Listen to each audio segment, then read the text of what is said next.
চলে যাইতেছি আজকে রান্না করতে। তো আজকে আমাদের ধান কাটবে, তাই অনেক মেহমান আসছে।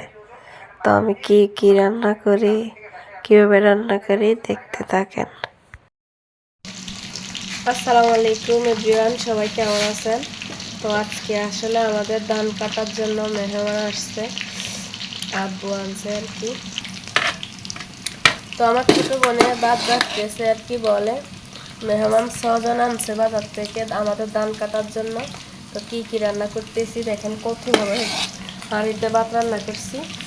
এখানে হচ্ছে মুরগির মাংস ভাজি করতেছি, আলু দিয়ে রান্না করবো। এগুলো হচ্ছে সকালের খাবার, দুপুরের খাবার পরে আবার রান্না করবো আর কি।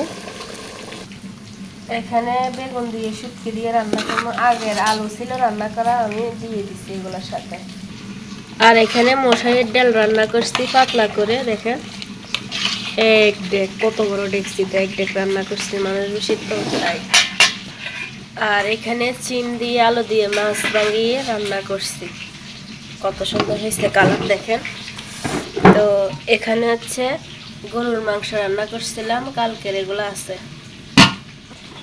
আর এখানে হচ্ছে মাছ দিয়ে লাউ রান্না করছি, মাছ ভাঙিয়ে আর কি। এখানে বাড়িয়ে রাখি দিচ্ছি দেখেন। সকালে তো মেহমানেরা খাই চলে গেছে ধান কাটতে, এখন দুপুরে ভাত বসাই দিছি দেখেন। এখানে হচ্ছে গরুর মাংস রান্না করতেছি দুপুরে ওদের জন্য, আর ভাত বসাই দিছি। এখানে তো ডাল, অনেক কিছু রান্না করতেছি দেখেন।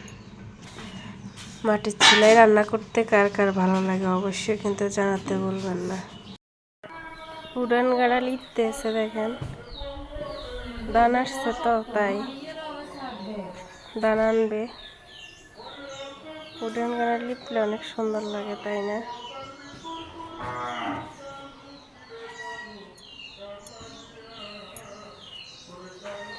লিপসে তো অনেক সুন্দর লাগে।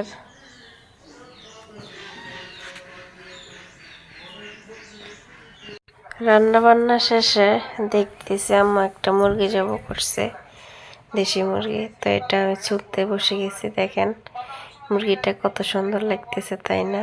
অবশ্যই কমেন্ট বক্সে বলবেন। দেখেন ও খাইয়ে দুপুরে চলে গেছে, দুইবার ধান নিয়ে আসছে, দুইবার আর কি। দেখেন এখন ধানগুলো লওয়ার পালা। তো ভিডিওটা যদি ভালো লাগে, গ্রামের ভিডিওটা কেমন লাগলো অবশ্যই কমেন্ট বক্সে জানাতে বলবেন না। তো আজকে এ পর্যন্ত, সবাই ভালো থাকেন, সুস্থ থাকেন, আল্লাহ হাফেজ।